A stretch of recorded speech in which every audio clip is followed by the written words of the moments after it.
Ao ver que todo o dinheiro havia sumido da conta, li a mensagem do meu marido. Quero ver você se virar sem nada. Achando que não me restava nada, fui para a casa dos meus pais. À noite, um vizinho trouxe a chave de um cofre bancário e disse que meu pai já sabia que meu marido me roubaria. Naquela mesma noite me tornei milionária.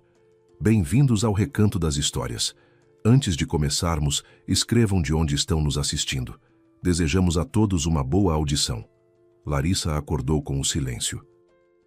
Não com o despertador, não com o barulho lá fora, com o silêncio mesmo denso e errado, daquele tipo que só existe quando algo familiar desaparece de casa. Por 14 anos seguidos, às 6h30 da manhã, Roberto chacoalhava na cozinha, batia à porta do armário ao pegar a cafeteira, ligava o rádio em alguma estação de notícias intermináveis e resmungava quando o café transbordava no fogão. Larissa tinha se acostumado tanto com esses sons que eles viraram parte da manhã, como o amanhecer por trás das cortinas, como o rangido do assoalho velho no corredor. Mas hoje, nada. O apartamento estava vazio e ecoante, como se não tivessem retirado uma pessoa, mas toda uma camada da vida. Ela ficou deitada por mais 1 minuto, olhando para o teto. Depois, estendeu a mão até a mesinha de cabeceira e pegou o celular. A tela iluminou uma mensagem de Roberto. Quero ver você se virar sem nada. Larissa leu, piscou os olhos, leu de novo. Às vezes as palavras parecem conhecidas, as letras são familiares, mas o sentido não se forma, como se alguém as tivesse embaralhado de propósito. Ela releu pela 3ª vez, devagar, sílaba por sílaba, e só então compreendeu. Não o sentido em si, a entonação. Ouviu as palavras na voz dele, condescendente, levemente irônica, aquela mesma voz com que nos últimos anos ele falava com ela sobre dinheiro. Os dedos, por conta própria, abriram o aplicativo do banco. Conta conjunta, 0. Conta poupança, 0. Larissa ia passando as telas, como se em algum lugar fosse encontrar um erro, uma falha do sistema, uma pane técnica. No cartão que Roberto, brincando, chamava de a reservinha da boba, restavam R$ 342. Ela gravou esse número para sempre, porque nele parou tudo, como o ponteiro de um relógio quebrado. Larissa se levantou e foi ao corredor. Os sapatos dele, aqueles marrons que ela tinha mandado consertar no mês anterior, haviam sumido. O casaco não estava no cabide. No banheiro, faltavam o barbeador, a escova de dente, a água de colônia que sempre ficava na prateleira da esquerda. Ela abriu o guarda-roupa no quarto. O lado dele estava vazio. Só os cabides nus balançavam na barra, como se acenassem para ela. Sim, tudo certo. Ele foi embora. Não foi imaginação. O travesseiro do lado dele estava perfeitamente liso. Portanto, não tinha dormido lá. Portanto, havia arrumado as coisas na noite anterior, enquanto ela cumpria seu plantão no posto de saúde, aplicando soro, medindo pressão, acalmando a vovozinha do quarto 6, que tinha medo de injeção. Enquanto Larissa trabalhava, Roberto percorria o apartamento com uma mala, apagando metodicamente os rastros de sua presença. Metódico, cuidadoso, como um contador fechando o período de balanço. Ela discou o número dele. Toques longos um após o outro. E silêncio. Discou de novo e mais uma vez. Na 6ª tentativa ele atendeu, com a voz de quem foi interrompido no meio de algo agradável. Larissa, o que você quer? Eu já escrevi. Acabou.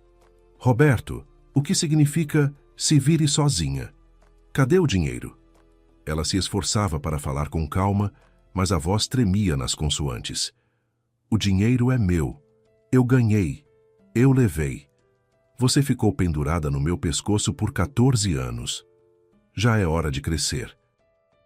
Eu trabalhava tanto quanto você. Sou técnica de enfermagem. Todos os dias eu... Você é técnica de enfermagem ganhando cerca de um salário mínimo e meio. Ele interrompeu. E eu sou analista financeiro. Sinta a diferença, como se diz. Acabou. Estou ocupado. Toque curto. Larissa ainda ficou um bom tempo com o aparelho junto ao ouvido, parada no meio do corredor de camisola, ouvindo o silêncio morto no alto-falante. Lá fora transcorria uma terça-feira comum. Os vizinhos do andar de cima arrastavam cadeiras. No pátio, o cachorro de alguém latia. Na frente do prédio, um carro dava a partida. O mundo não percebeu que o teto havia desabado sobre ela. Ela voltou para a cozinha. No piloto automático, colocou a chaleira para ferver. Enquanto a água aquecia, abriu a geladeira, meio vazia, os restos da sopa de ontem na prateleira de baixo, uma embalagem de manteiga e 3 ovos. Roberto nunca comprava mantimentos. Ele transferia para ela uma vez por semana um valor fixo para as despesas da casa e conferia os recibos. Uma vez, Larissa comprou um queijo mais caro do que o habitual. E Roberto passou a noite inteira explicando a diferença entre gastos razoáveis e desperdício irresponsável. Ela ficou de pé à pia lavando a louça, acenando com a cabeça em silêncio, enquanto por dentro ardia de vergonha, embora não houvesse absolutamente nada de que se envergonhar. Quando tudo havia começado, Larissa tentava se lembrar e não conseguia encontrar o ponto exato. Nos primeiros anos, Roberto era diferente, ou assim lhe parecia. Trazia flores nas sextas-feiras, levava ao cinema nas sessões da noite. Dizia que ela era seu porto tranquilo, sua válvula de escape depois das batalhas do trabalho. Depois as flores foram aparecendo cada vez mais raramente. O cinema foi substituído por séries no sofá, e o porto tranquilo, silenciosamente, se tornou um terror tranquilo. Ele disse isso uma vez ao telefone, conversando com algum amigo, sem saber que Larissa ouvia da cozinha. Ela não disse nada naquela época. Ela sempre ficava em silêncio. Foi o que a mãe ensinou. Família é trabalho, minha filha. Aguente. E tudo vai se arrumar. Larissa aguentou. Arrumar não deu tempo. A chaleira estalou. Ela despejou água fervente na xícara, esquecendo de colocar o chá. Olhou para a água transparente e sorriu de canto. Assim estava seu chá agora, vazio, como a conta no banco. R$ 342, 18 dias até o pagamento. Ao meio-dia, Larissa arrumou uma bolsa e foi para o interior. Indo, se for pensar bem, não havia nenhum lugar especial. As amigas estavam no trabalho, os parentes ficavam longe. E da mãe, que havia morrido 2 anos antes, restara uma casa numa pequena cidade do interior a uns 40 quilômetros da capital. Roberto a chamava de barraco. Dizia que dos pais pobres de Larissa, ela havia herdado só poeira e dor de cabeça com a papelada. Ela não discutia. Já havia desaprendido a discutir. O ônibus a deixou na virada do caminho, o resto a pé pela estrada de terra, passando pelas cercas de madeira, pelos quintais dos vizinhos, onde sobressaíam os caules secos do ano passado. O outono havia chegado frio. A chuva tinha parado havia pouco, e a terra ainda cedia molhada sob os pés. A casa ficava no fundo do terreno, atrás de um velho pomar, térrea, com a varanda inclinada e o telhado remendado ainda em vida do pai. O portão rangeu de um jeito tão familiar que a garganta de Larissa apertou. Por dentro cheirava a umidade e a algo inegavelmente materno, talvez a naftalina do casaco no guarda-roupa, talvez as ervas que a mãe secava no parapeito. Larissa clicou o interruptor. A lâmpada piscou, acendeu fraca e a contragosto. Na cozinha estava a chaleira da mãe, com flores desbotadas no costado. As cortinas amarelaram e afrouxaram. Sobre a mesa estava a toalha bordada em ponto cruz pela mãe nas noites de inverno. Larissa se lembrava de ter ficado sentada ali do lado, passando as linhas. Ela se sentou no banquinho, colocou as mãos sobre a mesa e chorou. Não em voz alta, não aos soluços. Baixinho como choram as mulheres adultas, que sabem que ninguém vai ouvir nem virá fazer carinho na cabeça. Ela não chorava pelo dinheiro, embora ter ficado sem um centavo numa única manhã fosse assustador. Chorava pela profundidade e pela duração do engano. 14 anos ao lado de um homem que a olhava e via um item de despesa. 14 anos de paciência, que a mãe chamava de virtude e que na verdade era apenas hábito. Lá fora anoiteceu. Uma chuva miúda começou a bater no vidro. Larissa enxugou o rosto, tirou do armário o cobertor da mãe, áspero, xadrez, cheirando a vida de antes, e se deitou no velho sofá. As molas rangeram em lamento. Na cabeça giravam números: R$ 342, 18 dias até o pagamento, as contas em atraso da casa, os mantimentos. Havia alguma coisa na despensa, a mãe sempre mantinha reservas. E o silêncio, uma solidão completa, absoluta, ensurdecedora. A batida na porta soou por volta das 6 da tarde. Larissa estremeceu, ergueu-se do sofá.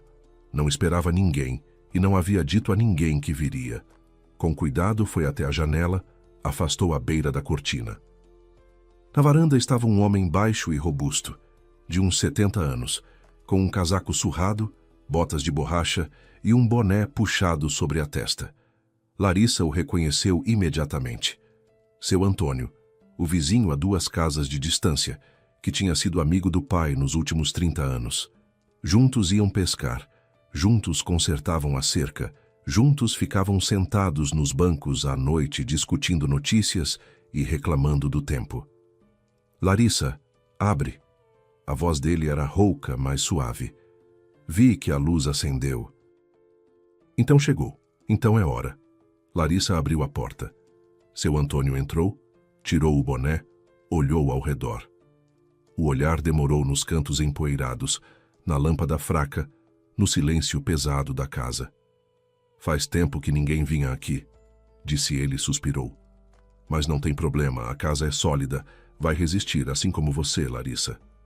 Seu Antônio, o que quer dizer é hora? Larissa não entendia. Ele se sentou à mesa na frente dela, abriu o casaco e enfiou a mão no bolso interno. Tirou uma chave plana de latão, velha, gasta, com um número gravado na cabeça. Seu pai me deu esta chave 2 meses antes de morrer, começou seu Antônio, colocando a chave sobre a mesa ao lado da chaleira da mãe. Me chamou uma noite, me sentou nessa mesma cadeira, serviu chá e disse: Antônio, você é meu único amigo de verdade.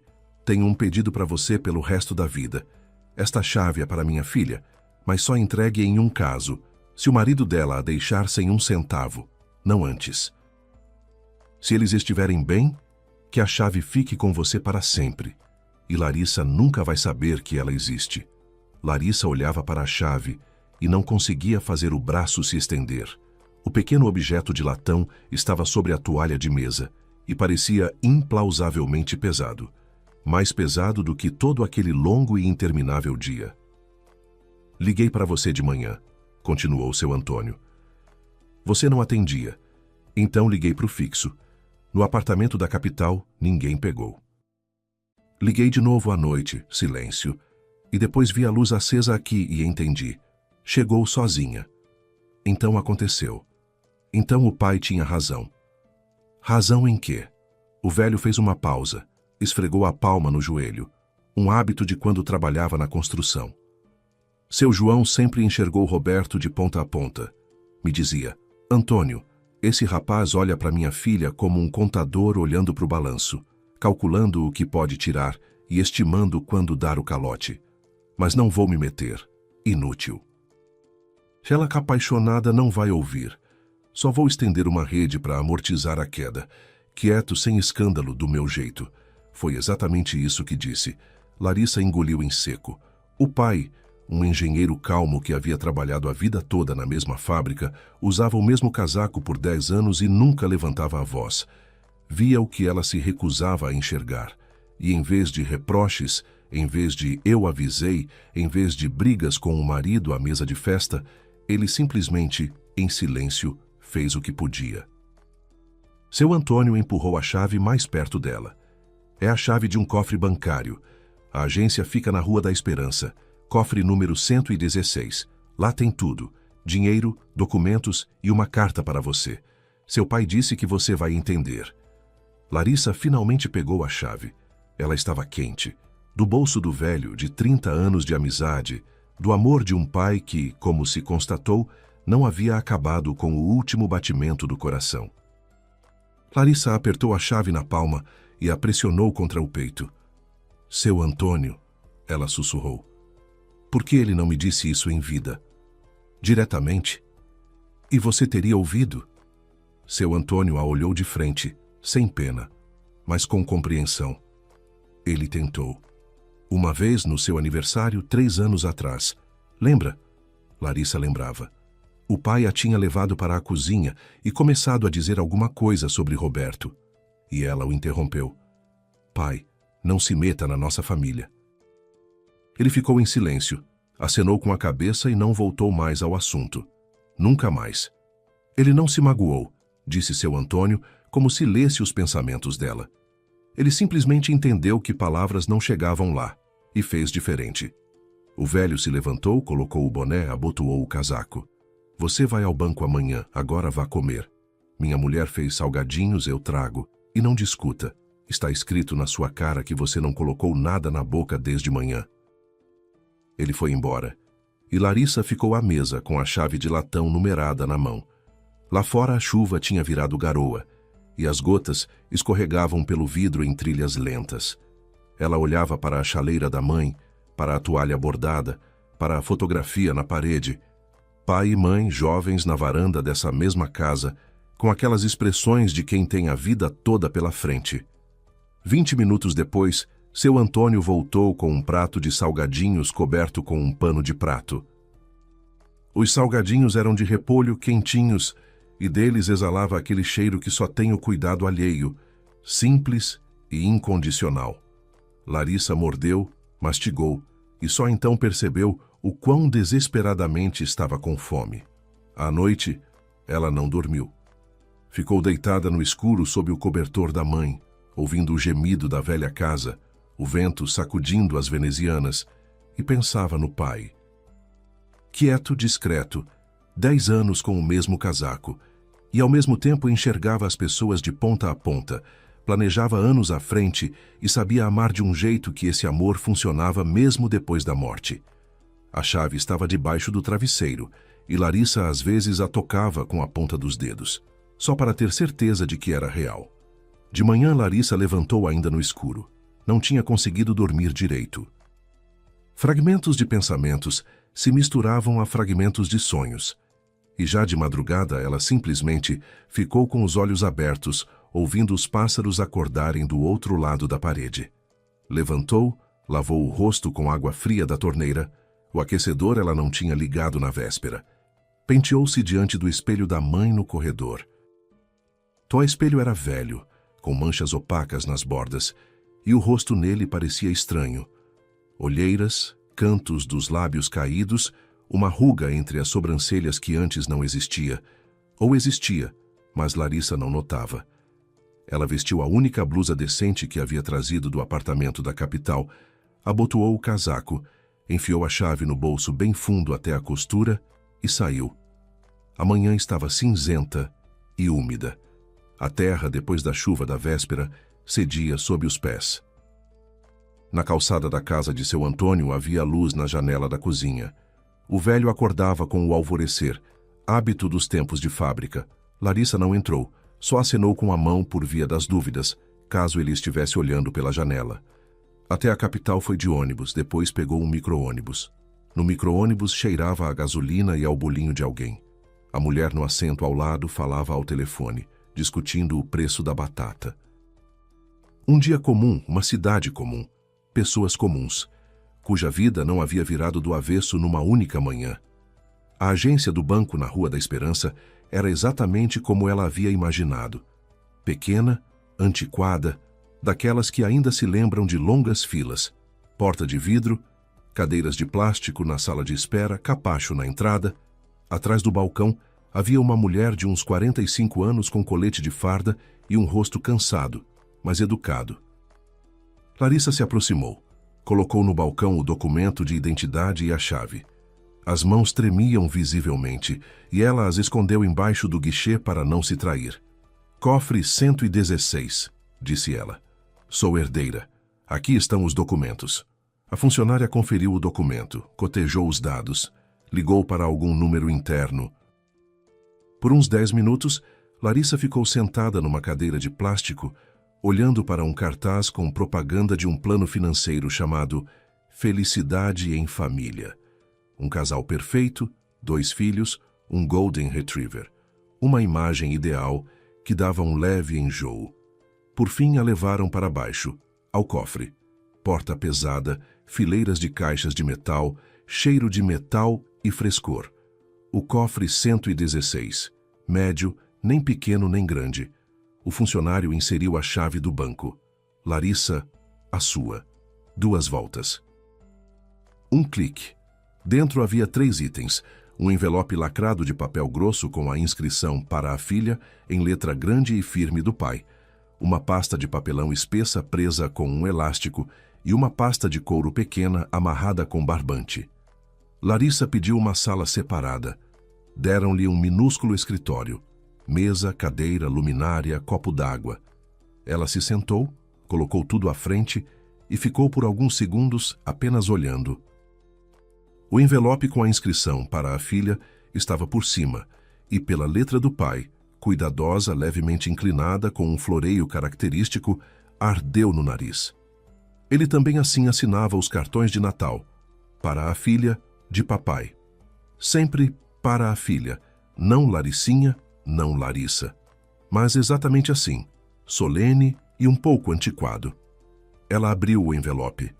Dentro havia 2 folhas escritas dos 2 lados. Larissa as abriu sobre a mesa, pressionou com a palma e começou a ler. Larissa, minha querida filha, se você está lendo esta carta, é porque o Antônio cumpriu sua promessa. E porque aquele que você chama de marido finalmente mostrou seu verdadeiro rosto. Não vou dizer, eu avisei. Você não teria ouvido de qualquer forma. E não te culpo. O amor é cego, e a criação da sua mãe te ensinou a suportar. Mas agora não é mais preciso suportar. Larissa parou, respirou fundo. A lâmpada zunia acima da cabeça. Do outro lado da parede, alguém andava. Chaves tilintavam. Ela continuou. Você sabe que trabalhei a vida toda na fábrica, mas você não sabe que anos atrás, quando a fábrica foi privatizada, recebi uma participação, 3% das ações. Na época parecia papel velho, papéis com carimbos que não valiam nada. Todo mundo vendia suas cotas por uma ninharia. Quem por uma caixa de cerveja, quem por um saco de arroz, quem por dinheiro vivo em envelope. O mestre do nosso setor, o Pedrão, você se lembra dele? Vendeu seus 5% por uma geladeira usada. Ficou depois no corredor se vangloriando. Pelo menos tirei alguma coisa enquanto não levaram tudo. Eu não vendi. Me diziam, João, você é burro, pega o que te dão. A fábrica vai à falência de qualquer jeito. Pode ser que eu fosse burro, mas não aceitei. E não porque fosse mais esperto, mas porque acreditava que a fábrica sobreviveria. Trabalhei lá por 26 anos. Conhecia cada máquina, cada canto do galpão. Eu não conseguia acreditar que aquilo tudo iria para o lixo. A fábrica sobreviveu. Uma grande empresa a comprou, modernizou, expandiu, e os 3% que antes valiam uma caixa de cerveja passaram a valer um dinheiro sério. Não vendi nada. Todo ano eu recebia dividendos e eu os guardava aqui, neste cofre. Sua mãe sabia, mas ninguém. Larissa virou a folha. Os dedos estavam gelados, embora na sala fizesse calor. Clarissa, eu não juntei esse dinheiro pelo dinheiro em si. Juntei por você, para o dia que eu esperava que nunca chegasse. Mas se você está lendo isto, esse dia chegou. E você precisa saber, você não está sozinha. Você nunca esteve sozinha. Ela fechou os olhos. Ficou assim, simplesmente sentada com os olhos fechados, ouvindo o zumbido da lâmpada. Depois abriu a pasta. Dentro havia documentos cuidadosamente guardados em plásticos transparentes, cada um identificado à mão. Extratos das contas de dividendos dos últimos 15 anos. Certificado de acionista, em nome de João Ramos. Contrato de herança com firma reconhecida em cartório. Laudo atualizado de avaliação da participação.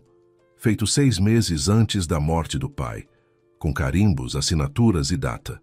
Larissa folheou até a página de resumo. 23 milhões de reais.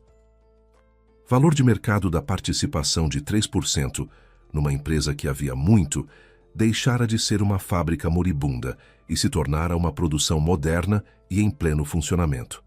Abaixo, uma linha separada. Dividendos acumulados em conta especial.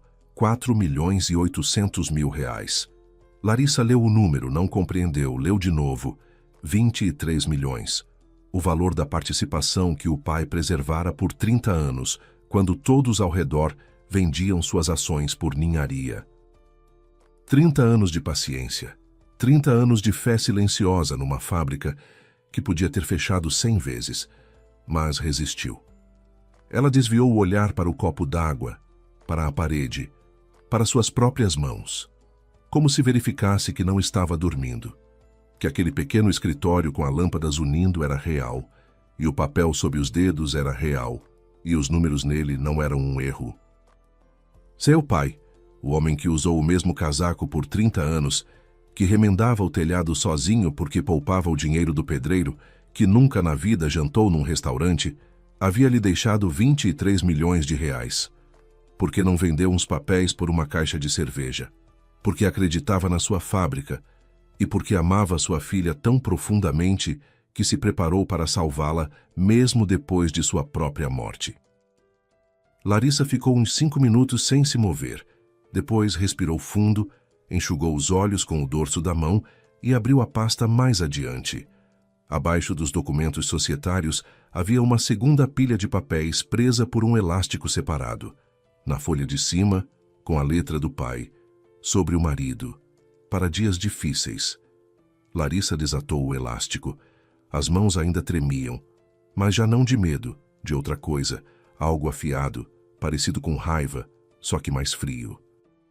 Lá dentro havia extratos de transferências bancárias da conta conjunta, cópias de recibos, prints de conversas e uma declaração com firma reconhecida em cartório sobre o registro da empresa FS Consultoria Financeira, Ltda, cuja existência Larissa desconhecia completamente, mas cujo único sócio fundador e diretor era Roberto Faria Camargo, seu marido.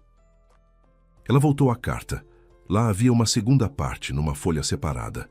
Larissa, 2 anos atrás, descobri por acaso que Roberto havia aberto uma empresa em seu nome. Pedi ao Dr. Borges, lembra o advogado lá da Casa 9? Que investigasse. Constatou-se que Roberto, por meio dessa empresa, desviava dinheiro da conta conjunta de vocês. Os valores eram pequenos, entre 50 e 70 mil por mês, mas em 2 anos havia acumulado bastante. Ele fazia isso com cuidado para você não notar. Lançava como despesas empresariais, consultorias, assinaturas. Você nunca checava os extratos, não é? Eu coletei as provas e as registrei em cartório. O Dr. Borges ajudou a montar uma cronologia das transferências e tirou cópias. Se chegar ao tribunal vai ser útil. Valores, datas, dados bancários. Tudo está aqui. Larissa ia folheando as páginas.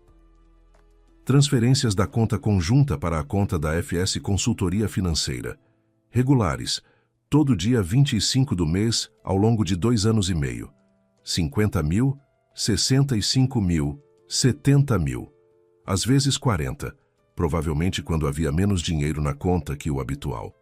O valor total estava no rodapé, sublinhado em vermelho, R$ 1.700.000. Dinheiro que Roberto sorvia em gota a gota da família, enquanto Larissa trabalhava no posto de saúde e contava centavos para comprar shampoo. No final da carta, o pai havia escrito: "Não perdoe, Larissa, não porque eu seja mau, você sabe que não sou, mas porque o perdão nestes casos não é bondade, é fraqueza. Você é mais forte do que pensa. Eu sempre soube disso, só que antes não havia precisado provar. Agora chegou a hora. Perdoe-me por não ter conseguido te proteger desse homem, mas ao menos pude te preparar para o dia em que ele mostrasse quem é, seu pai." Larissa dobrou os papéis de volta para a pasta, devagar, folha por folha, como o pai os havia guardado. Amarrou o elástico, recolocou a carta no envelope, ficou mais 1 minuto sentada em silêncio no pequeno escritório, olhando para a parede à sua frente. Depois levantou, reuniu tudo na bolsa e saiu do banco. Lá fora brilhava o sol, o primeiro em 3 dias. Larissa parou na escada, franziu os olhos com a claridade e respirou o ar com cheiro de asfalto molhado e algo primaveril, indefinível. Por dentro, Onde ainda ontem havia vazio e medo, subia devagar outro sentimento. Não alegria, não. Alegria ainda estava longe. Era antes uma resolução pesada e fria. Como a fundação que se concreta antes de uma construção. Ainda não há nada erguido, mas a base já existe, e nela dá para se firmar. Ela não ligou para Roberto, não ligou para as amigas, não publicou nada nas redes sociais. Em vez disso, fez o que o pai faria no lugar dela. Pegou o celular e foi procurar um advogado. A doutora Márcia Teixeira, advogada especializada em direito de família e patrimonial, atendia no terceiro andar de um centro empresarial, um prédio sem graça, espremido entre uma farmácia e uma loja de material hidráulico. Larissa subiu as escadas. O elevador não funcionava e encontrou a porta com uma plaquinha discreta. Doutora Márcia Teixeira, advogada. Por dentro era apertado, mas limpo. Mesa, 2 cadeiras para visitantes, estante com pastas até o teto, no parapeito uma violeta num vaso e uma xícara de chá frio. A doutora Márcia devia passar dos 50. Cabelo curto, óculos de armação fina, paletó escuro austero. Falava como se cada palavra custasse dinheiro. Sucinto, preciso, sem rodeios. Ouviu Larissa sem interromper. Depois pegou a pasta com os documentos e ficou 20 minutos examinando-a em silêncio, fazendo anotações nas margens com um marcador amarelo. Por fim, ergueu os olhos.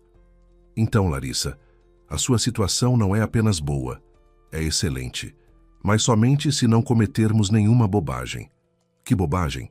Primeira, ligar para o marido e dizer que agora você é rica. Segunda, ameaçá-lo de processo por telefone. Terceira, publicar qualquer coisa na internet.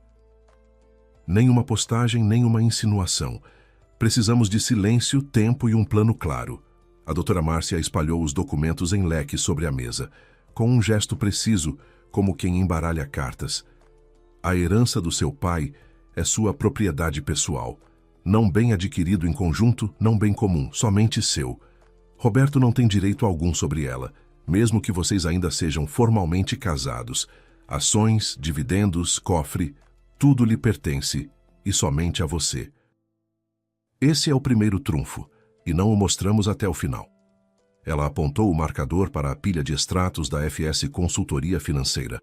O segundo trunfo são essas transferências. Seu marido, ao longo de 2 anos e meio, sistematicamente desviou recursos da conta conjunta para a empresa dele. Isso configura a administração desonesta dos bens do casal. Na divisão em caso de divórcio, o juiz leva isso em conta e pode reduzir a parte dele, e ainda podemos cobrar esses valores numa ação separada. Dependendo do que o perito constatar, isso pode ter desdobramentos além da esfera cível. E o terceiro trunfo? O terceiro, ele mesmo foi embora e levou o dinheiro. Isso está registrado. A mensagem dele, se vire sozinha, é na prática um reconhecimento de que agiu com intenção. Guardou? Sim. Tire uma cópia autenticada em cartório da tela. Amanhã mesmo, print de tela autenticado pelo tabelião. É um documento. Um print simples no celular não vale nada. Larissa tirou um caderninho da bolsa e começou a anotar. A doutora Márcia acenou com a cabeça, aprovando. Ao que parecia, nem todos os clientes chegavam com caderninho. Agora, em ordem. O que você precisa fazer imediatamente? Primeiro, abrir uma nova conta só em seu nome e transferir para lá os recursos da herança. Nem um centavo deve cair na conta conjunta, senão surge confusão na hora da partilha. Segundo, tirar cópias autenticadas em cartório de absolutamente todos os documentos do cofre. Os originais de volta ao cofre ou num cofre do banco. As cópias comigo. Terceiro, entrar com o pedido de divórcio. Vou preparar. Você só vai precisar assinar. Ela tirou os óculos, limpou as lentes na beira do paletó e olhou para Larissa de frente. E quarto, o mais importante, silêncio. Deixe Roberto achar que você está destruída. Deixe-o achar que ganhou. Deixe-o relaxar, começar a gastar, sentir-se dono da situação. Quanto mais tranquilo ele estiver, mais erros vai cometer. E os erros de homens que se acham mais espertos que todo mundo são a melhor coisa que pode acontecer para o nosso caso. Larissa guardou o caderninho. Pela primeira vez em 2 dias, ela sentia que havia algo sólido sob os pés. Não chão ainda, mais uma passarela, instável e provisória, mas em que já era possível ficar em pé sem afundar. Doutora Márcia, disse ela já na porta, quanto custam seus serviços? Para começar, 30 mil. Depois, conforme a situação. Larissa acenou com a cabeça. 30 mil. No cartão dela havia R$ 342, mas no cofre bancário havia uma herança que o pai havia acumulado a vida toda, e ela gastaria exatamente o necessário para se proteger. Como ele queria. Ela saiu do centro empresarial, passou pela farmácia e pela loja de material hidráulico, dobrou em direção ao ponto. No bolso do casaco estava a chave de latão, e Larissa a apertava enquanto andava, como um amuleto, como um lembrete, como a mão do pai guiando-a por tudo aquilo, sem soltar. Roberto Faria Camargo passou os primeiros 3 dias da nova vida num estado que ele próprio chamaria de triunfo. Apartamento alugado num condomínio novo à beira do rio. Reforma nova, janelas panorâmicas, máquina de lavar moderna com painel digital que ele não sabia usar, mas que causava impressão. Viviane andava pelos cômodos descalça, tocando as paredes, abrindo e fechando armários. Roberto, quando a gente compra móveis de verdade, esse sofá parece de albergue. Vamos comprar, dizia Roberto. Vamos comprar tudo. Agora a vida vai melhorar. Viviane era o oposto de Larissa. 27 anos, gerente de vendas numa concessionária. Voz alta, gargalhada que enchia o corredor. Não suportava restaurantes baratos, usava só roupas com etiquetas que Roberto antes só via nas vitrines e era direta. Homem tem que sustentar, se não pode, para que ele serve? Roberto gostava disso. Depois de 14 anos com a quieta Larissa, que nunca pedia nada para si, comprava até o shampoo mais barato, Viviane lhe parecia uma versão diferente e certa da vida. Ao lado dela, ele se sentia importante, um homem que decide, que escolhe, que gasta. Tinham se conhecido 8 meses antes, na festa de aniversário de um colega. Viviane cantava no karaokê. Roberto ficou numa mesinha olhando. Depois ofereceu um drink, depois um jantar. Depois passaram a se encontrar às terças e quintas, quando Larissa trabalhava o turno da noite. Roberto mentia com facilidade. Dizia que estava retido no trabalho, que foi a um cliente, que a reunião se estendeu. Larissa acreditava. Ela acreditava em tudo que ele dizia. E nisso, pensava Roberto, estava o problema principal dela. O dinheiro da conta conjunta, 800 mil, ele transferiu para o seu cartão na noite anterior à partida. Estava sentado na cozinha do apartamento da capital, enquanto Larissa dormia e movimentava números no celular. 800 mil mais 1.700.000 na conta da FS Consultoria Financeira. Total, 2,5 milhões. Dava para 6 meses. E depois viria o novo cargo, novos projetos. Roberto confiava em si mesmo. Sempre havia confiado, mesmo quando não havia motivo para isso. Nos primeiros dias ele aguardava ligações de Larissa. Estava preparado, tinha ensaiado as frases, treinado o tom, condescendente, mas não cruel, para que ela chorasse um pouco, suplicasse e no final se conformasse. Mas as ligações não chegavam. Nenhuma. Nenhuma mensagem chorosa, nenhuma histeria no aplicativo, nenhuma ligação por conhecidos em comum. Silêncio. Roberto concluiu que a mulher estava em choque.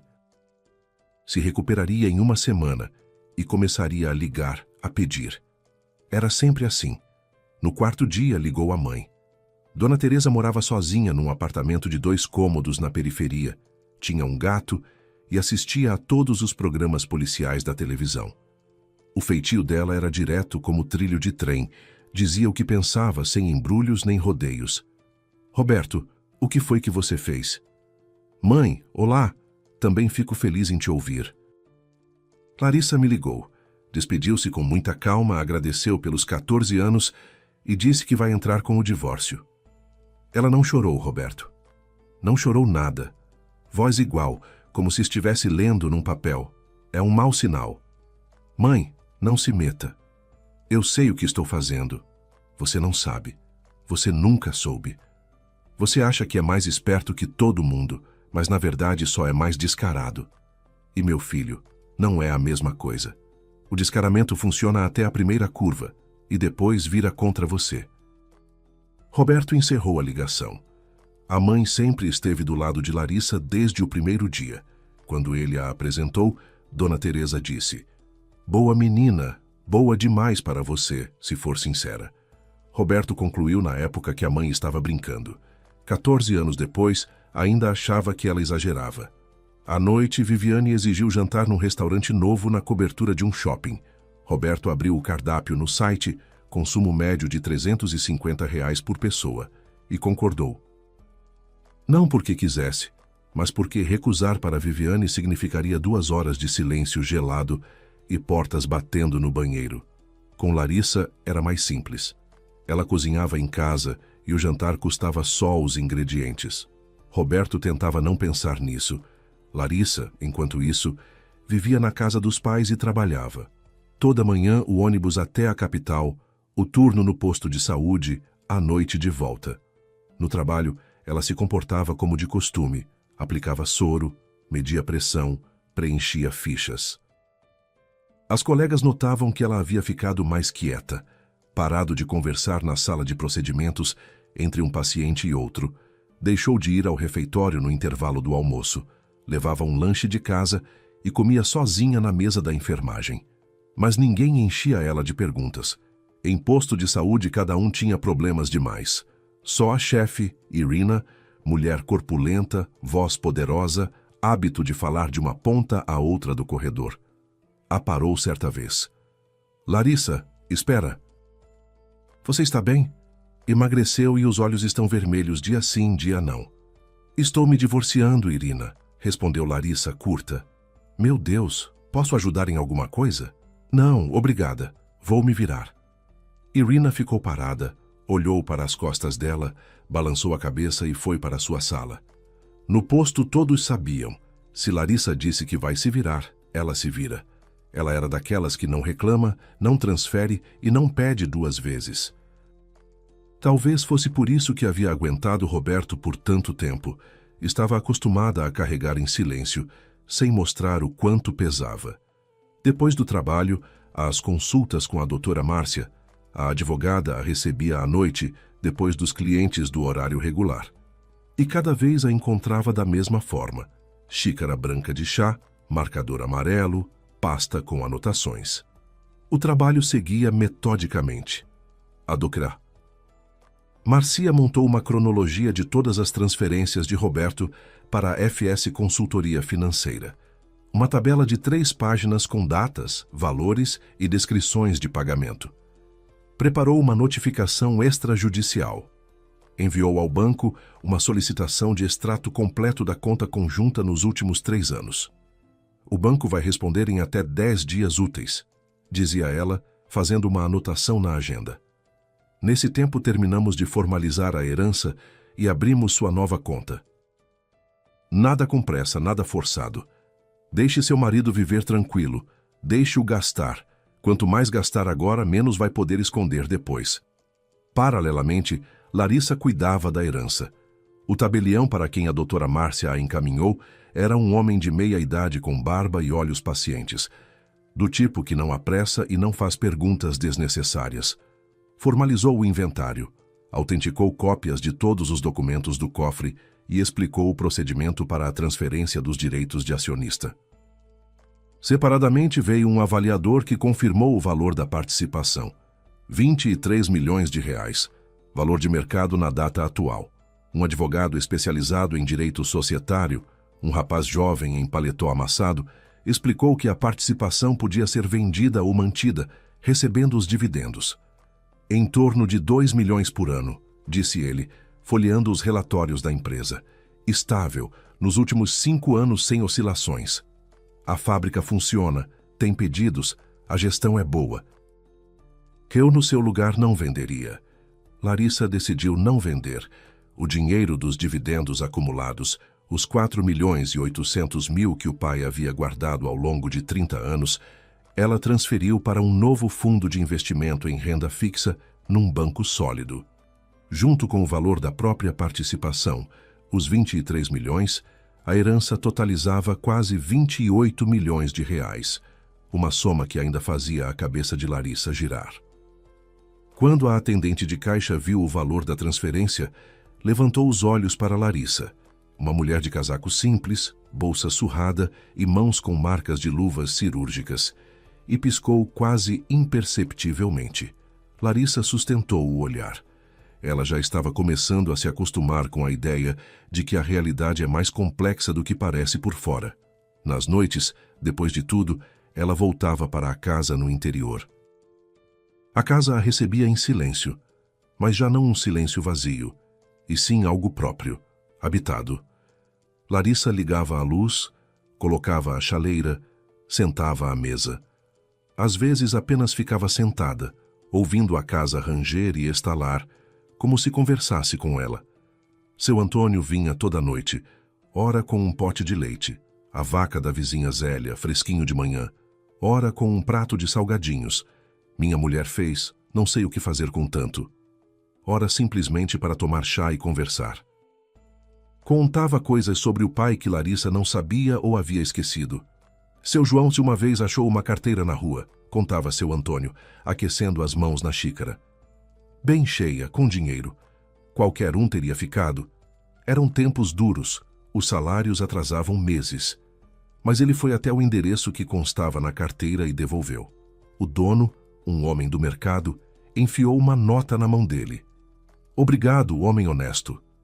O seu pai pegou o dinheiro, foi para casa e deu para sua mãe. Disse: Maria, ganhei. Honestamente. A sua mãe riu e te comprou uma bota de inverno, lembra? A rosa. Larissa lembrava. Tinha umas 10 anos na época e usou aquelas botas por 2 anos seguidos até o pé crescer demais. Ele sempre foi assim, continuava seu Antônio. Quieto, teimoso e honesto até parecer bobo. Só que não era bobo, Larissa. Era caráter. Raro hoje em dia, é verdade, mas sólido. Como carvalho. Curva, mas não quebra. Certa noite, quando eles estavam sentados na cozinha e escurecia lá fora, seu Antônio ficou em silêncio, pousou a xícara e falou mais baixo que o habitual. Ele me disse mais uma coisa. Um mês antes de morrer, quando já estava mal, fui visitá-lo. A gente sentou aqui, nessas mesmas cadeiras. Ele tossia, respirava com dificuldade, mas o olhar estava claro. E disse: Antônio, tenho um medo na vida, que a filha repita o erro da mãe, que perdoe tudo e aguente tudo. A mãe me aguentou, e eu na juventude também não era presente. Mas eu caí na razão e esse não vai cair. Esse é de outra raça. Foi exatamente isso que disse, de outra raça. E completou: se eu agora for falar com ela, só vou piorar. Ela é teimosa que nem eu. Vai dizer: não se meta, pai. E eu não vou me meter, mas vou deixar uma chave com você, por via das dúvidas. Tomara que não precise. Larissa ouvia e sentia que algo dentro dela ao mesmo tempo doía e se fortalecia. Como um osso quebrado soldando, doloroso, mas a cada dia mais sólido. Ela ficava quieta, só acenava com a cabeça, e seu Antônio não exigia palavras. Era daqueles que entendem o silêncio melhor do que a fala. Passaram-se 3 semanas. Larissa vivia pela rotina. Trabalho, advogada, casa, nada supérfluo, nenhuma ligação para Roberto, nenhuma palavra para conhecidos. A doutora Márcia estava satisfeita. Você é a cliente ideal, Larissa. Silenciosa e disciplinada. São raras. E então Roberto começou a ficar nervoso. O primeiro sinal foi uma notificação do banco. Está em andamento uma verificação na conta conjunta a pedido do segundo titular. Roberto leu a mensagem na tela do celular e sentiu algo se apertar desagradavelmente sob as costelas. Verificação. Pedido. Isso significava que Larissa não estava simplesmente sentada chorando. Ela estava fazendo alguma coisa, algo que ele não tinha previsto. 2 dias depois, ligou Fábio, ex-colega do departamento de análise. Roberto, olha, aconteceu uma coisa estranha. Veio falar comigo um cara que se apresentou como assistente de uma advogada, perguntava sobre você. Mais precisamente, sobre sua FS Consultoria. Queria saber quando foi registrada, qual é a atividade, se tem movimentação. Não disse nada, claro, mas você tome cuidado. Alguém está cavando. Roberto desligou e ficou 1 minuto imóvel. A FS Consultoria Financeira era seu projeto secreto, uma conta separada para onde, ao longo de 2 anos e meio, ele havia transferido dinheiro da conta conjunta. Ninguém devia saber. Nem Larissa, nem a mãe, nem amigos, nem colegas. Como? Ele discou Larissa. Toques longos. Ele já estava pronto para ouvir o correio de voz, mas ela atendeu depois do 4º toque, com calma, sem pressa. Sim, Roberto. A voz era diferente, desconhecida. Não aquela voz a que ele estava acostumado, baixa, levemente pedindo desculpas, pronta a ceder. Essa voz soava como a de alguém que está em terra firme e não tem pressa para chegar a lugar algum. Larissa, a gente precisa conversar. Fala. Não por telefone. Vamos nos encontrar. Amanhã no apartamento, ao meio-dia. Tudo bem. Tom curto. Roberto baixou o celular e olhou para Viviane, que estava pintando as unhas no sofá, com os pés apoiados no apoio de braço. Quem ligou? Ela perguntou sem erguer os olhos. Trabalho, mentiu Roberto. Estava acostumado. No dia seguinte, ele chegou ao apartamento meia hora antes do combinado. Percorreu os cômodos. Tudo estava como havia deixado 3 semanas antes. Prateleiras vazias no guarda-roupa, cabides nus na barra, pó no parapeito. Só sobre a mesa da cozinha havia uma pilha de correspondência que algum vizinho havia enfiado sob a porta. Contas, panfletos de propaganda, fatura de luz. O apartamento cheirava a ar parado, sem vida. Roberto abriu a janela, sentou à mesa e ficou esperando. Ela chegou exatamente ao meio-dia. Tocou a campainha, embora tivesse as chaves, e aquela campainha, pequena e formal, disse a Roberto mais do que qualquer palavra. Ela não considerava mais aquele apartamento como seu lar. Roberto abriu a porta. Na soleira estava uma mulher que ele não reconheceu de imediato. Cabelo preso, um paletó escuro que ele nunca havia visto. Embaixo do braço, uma pasta de papelão. E o olhar, direto, tranquilo, sem sombra de pena, nem por ele nem por si mesma. Senta, disse Larissa, passando para a cozinha. Tenho pouco tempo. Roberto sentou. Ele próprio não entendeu como aconteceu. Ele, que por 14 anos havia mandado naquela casa, obedeceu como obedeceria a um superior numa reunião. Havia algo na voz dela que não deixava espaço para objeções. Larissa colocou sobre a mesa 3 pilhas de papéis, cada uma com cuidado, uma ao lado da outra. Primeira pilha, o pedido de divórcio e partilha dos bens adquiridos em conjunto. Segunda, os extratos das transferências para a FS Consultoria Financeira Ltda, que você registrou em seu nome 2 anos e meio atrás, e por meio da qual, durante todo esse tempo, desviou dinheiro da nossa conta conjunta. Terceira, o cálculo do valor que você me deve, com juros e correção monetária. Roberto olhava para os papéis e sentia o sangue abandonar o rosto. As folhas estavam numeradas, encadernadas, com marcadores e anotações. Não era uma crise da esposa traída, era trabalho profissional. Como você... Ele começou. Isso não importa. Ela o interrompeu. O que importa é o seguinte, você tem 2 opções. Primeira, resolvemos tudo amigavelmente. Você devolve o dinheiro desviado, assina o acordo de divórcio e nos separamos. Segunda, eu entro com tudo na justiça. Partilha, ressarcimento e representação criminal. Você escolhe. Roberto abriu a boca e fechou. Abriu de novo. Larissa, escuta. Você tem 1 semana, disse ela, levantando-se. Daqui a 1 semana entro com os documentos, todos os documentos. Ela pegou a pasta, abotoou o casaco, já na porta se virou. E não tente movimentar os ativos da FS Consultoria. Minha advogada já encaminhou o pedido de bloqueio preventivo. Se tentar mexer, só piora. A porta fechou suavemente, sem bater. Roberto ficou sentado à mesa da cozinha. Lá fora chovia. Na pia, a torneira pingava, cadenciada, monótona, como um metrônomo. Roberto sentado, ouvindo essas gotas, e pela primeira vez em muito tempo, não tinha nada a dizer. Viviane foi embora 3 dias depois. Roberto nem percebeu logo o que estava acontecendo.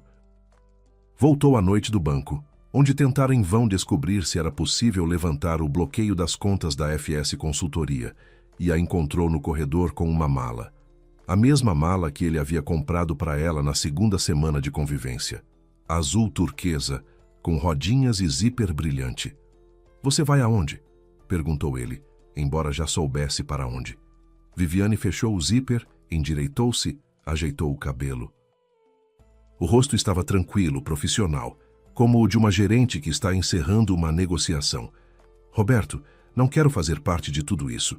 Processos, advogados, contas bloqueadas, não era nisso que eu me inscrevi. Viviane, eu resolvo. Me dá um tempo, vou acertar tudo." "Você acertou?" "Mal acertou." Ela ergueu a mala e as rodas bateram no batente. "Preciso de um homem estável, não de um réu aguardando julgamento. Tchau." Ela pegou os brincos que Roberto havia dado a ela na semana anterior. Simplesmente tirou a caixinha da prateleira e colocou na bolsa, como se fossem seus. Chamou um táxi. Roberto ficou parado junto à janela, viu o carro chegar à frente do prédio, viu Viviane colocar a mala no porta-malas, viu-a sentar no banco de trás sem olhar para trás. O carro se fundiu ao tráfego e desapareceu. 24 dias de nova vida. Do triunfo ao apartamento alugado vazio, com a máquina de lavar moderna com painel digital que ele nunca havia aprendido a usar. Roberto se sentou no sofá, aquele mesmo que Viviane chamava de albergue.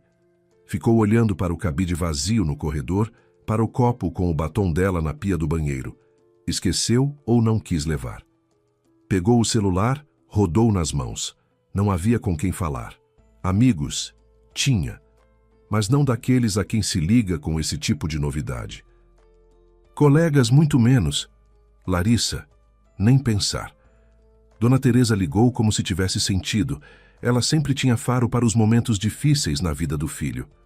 "Então, sabidão, começou a nova vida? Está gostando?" "Mãe, por favor. Agora não." "E quando?" "Quando te despejarem do apartamento por falta de pagamento. Quando o juiz te condenar." "Vou te dizer uma coisa, Roberto, e não vou repetir. Você largou uma mulher decente que por 14 anos lavou suas camisas, fez comida para você e aguentou seus desaforos, e ela acabou sendo mais inteligente e mais forte que você. Agora vive com esse conhecimento." Roberto quis encerrar a ligação, mas não encerrou. Não tinha forças nem para isso. Dona Teresa fez uma pausa e acrescentou: "Olha, se quiser conversar como gente, vem aqui. Te sirvo de comer, mas pena não vou ter." A ligação caiu. Roberto colocou o celular no sofá, recostou-se e fechou os olhos. Na cabeça giravam os números. Aluguel 45 mil. A advogada já havia recebido 120 de adiantamento. As contas da FS Consultoria bloqueadas. No cartão restavam 300 e pouco. Uma aritmética bonita para um analista financeiro que se achava mais esperto que todo mundo. O dinheiro Roberto não devolveu no prazo. Não porque não quisesse, embora também não quisesse, mas porque não podia. Contas bloqueadas, recursos livres inexistentes, e não havia de quem ou com que garantia pedir emprestado. Larissa, como havia prometido, entrou com os documentos. O processo foi distribuído e a audiência marcada para 2 meses depois. Antes disso, a doutora Márcia já havia conseguido medidas cautelares em todas as frentes. Contas da FS Consultoria bloqueadas e restrição de alienação sobre a parte de Roberto no apartamento do casal. Os 2 meses se arrastaram devagar. Larissa continuava morando na casa dos pais, trabalhando no posto de saúde, indo às consultas com a advogada. Seu Antônio trazia notícias do bairro e salgadinhos da mulher.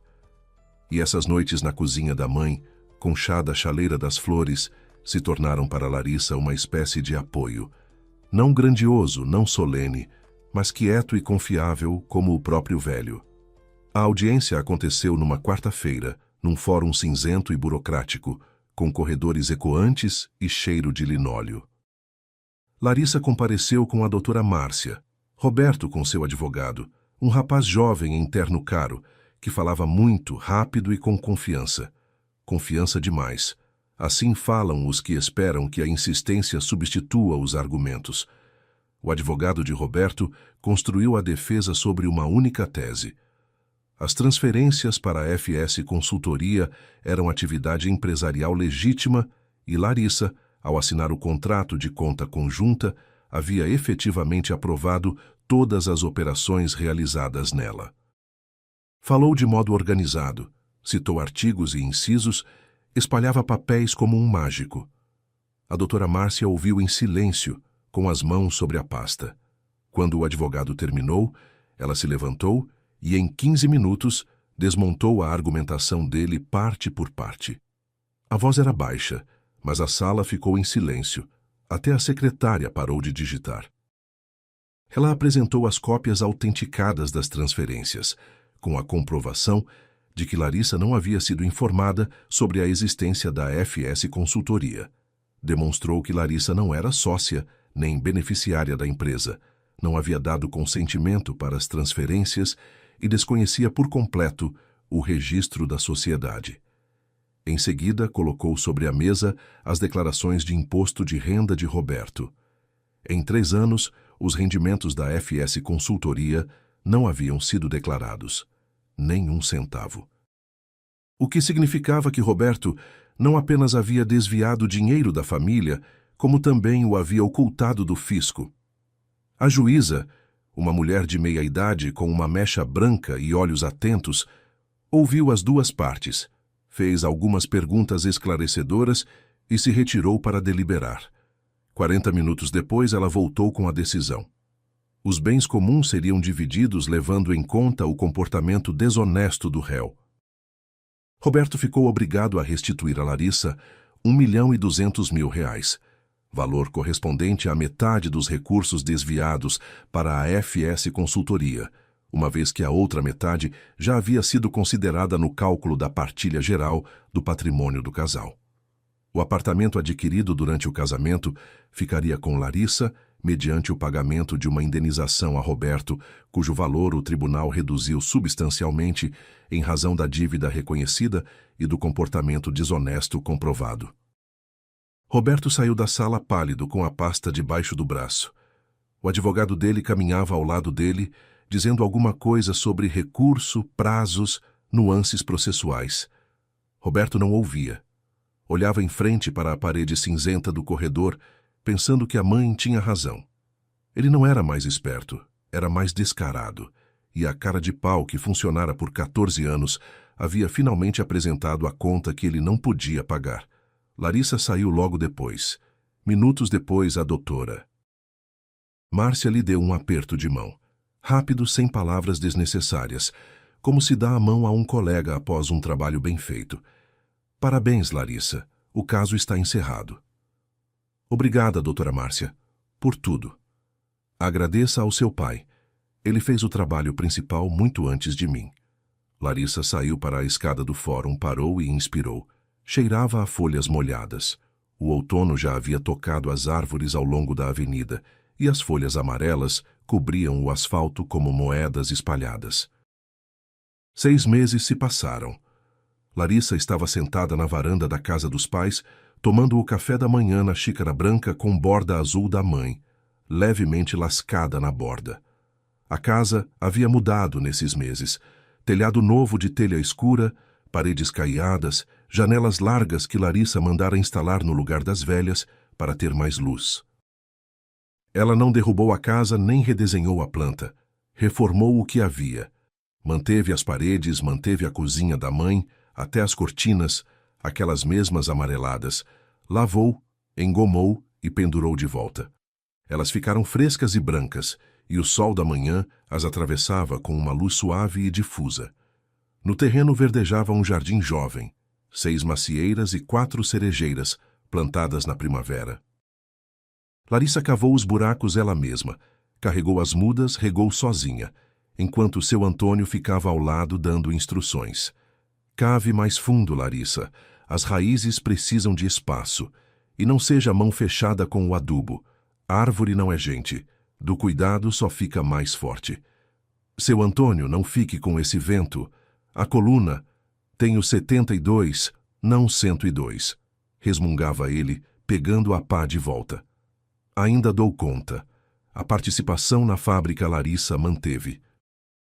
Não vendeu, nem quando o dinheiro era necessário para a reforma, nem depois quando a advogada sugeriu investir em imóveis.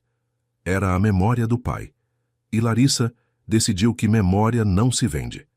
Os dividendos chegavam à conta todo trimestre, quietos, estáveis, como tudo que seu João havia deixado. Com parte deles, ela abriu um pequeno consultório de reabilitação no bairro. Alugou o espaço do antigo posto de saúde que ficava vazio havia 3 anos, reformou, colocou uma maca, uma mesa de massagem, um aparelho de fisioterapia. Chamou de Esperança. Não em homenagem ao sentimento, mas à vovó, mãe do pai, que depois de tempos muito duros, ficou sozinha com 3 filhos e os criou a todos sem dobrar as costas. Os pacientes vieram logo, em sua maioria moradores idosos das redondezas. Chegavam com dores nas costas, nos joelhos, sequelas de derrame. Larissa atendia cada um pessoalmente, e logo correu o boato. No bairro, havia uma enfermeira que não só trata, ela ouve. As vovozinhas ficavam depois das sessões, contavam sobre os netos, sobre a horta, sobre a pressão. Larissa servia chá e acenava com a cabeça. E esse chá e essa atenção às vezes curavam tanto quanto a massagem. Dinheiro havia de sobra, mas Larissa não mudou. Não comprou carro caro. Andava no velho que achou num anúncio por um valor razoável. Não voou para resort algum. Passou as férias em casa, pintando a cerca e transplantando peônias. Não se cobriu de ouro. Usava a corrente da mãe com uma cruzinha e o relógio do pai que havia encontrado na pasta de couro do cofre, embrulhado num lenço. Nas noites, ela se sentava na varanda com uma xícara de chá e olhava o sol se pondo atrás das árvores. Nesses momentos, ela mentalmente conversava com o pai, não em voz alta. Simplesmente pensava, se dirigindo a ele, como havia se acostumado a fazer em vida. Consegui, pai. Você tinha razão. Consegui. O vento mexia nas cortinas engomadas da janela aberta, e Larissa às vezes achava que era uma resposta. 1 ano depois do divórcio, ela se sentou à mesa, aquela mesma da mãe com a toalha bordada, e escreveu uma carta. Não eletrônica, não por mensagem, de verdade à mão numa folha de papel, com a caneta que havia encontrado na gaveta da mesa do pai. Pai, você não me deixou dinheiro, você me deixou uma lição. Uma lição de que amor não é paciência, amor é proteção. Você me protegeu mesmo quando não estava mais aqui. Você sabia que eu ficaria em silêncio por tempo demais, e se preparou. Não para que eu caísse mais suavemente, mas para que eu me levantasse. Mãe dizia, aguente e tudo se arruma. Você dizia diferente, você dizia não aguente, prepare-se. Você tinha razão. Me perdoe por ter entendido tarde demais. Chamei o consultório de Esperança em homenagem à vovó. Ela aprovaria, me parece. Ela também certa vez endireitou as costas e seguiu em frente. Aparentemente isso é hereditário. Não o dinheiro, não as ações, mas essa capacidade de não se quebrar. Te amo, pai. Obrigada pela chave. Larissa dobrou a carta, colocou na caixinha de madeira da mãe, de tampa entalhada, e pôs na prateleira ao lado da fotografia. Na foto, o pai estava em frente à entrada da fábrica. Jovem, de camisa xadrez, semicerrava os olhos por causa do sol. Ao lado estava a mãe, segurando o braço dele e sorrindo com aquela expressão de quem tem a vida toda pela frente. Lá fora, anoitecia. No bairro as luzes se acendiam, amarelas, quentes, uma por uma em cada casa. Seu Antônio acenou do outro lado da cerca, o que significava que a mulher havia feito mais salgadinhos e ele estava trazendo o prato coberto com o pano de prato. E ia resmungar que Larissa estava magra e come mal. Ela sorriu, jogou o casaco sobre os ombros e saiu para a varanda. A noite estava quieta, cheirava a flor de macieira e terra fresca. Em algum lugar atrás das casas latia um cachorro. Na casa do vizinho tocava um rádio. Pela estrada passou um ciclista e tilintou o sino. Larissa estava na varanda de sua casa, da casa do pai, da casa da mãe, de sua casa, e sentia que finalmente estava no lugar certo. Não vítima, não milionária, simplesmente Larissa, uma mulher que parou de suportar e finalmente se tornou ela mesma. Obrigado por nos ouvir. Aqui foi o canal Recanto das Histórias. Sempre lemos os comentários com muito carinho, então deixem aqui o que acharam da história. Se gostaram, não esqueçam de se inscrever no canal.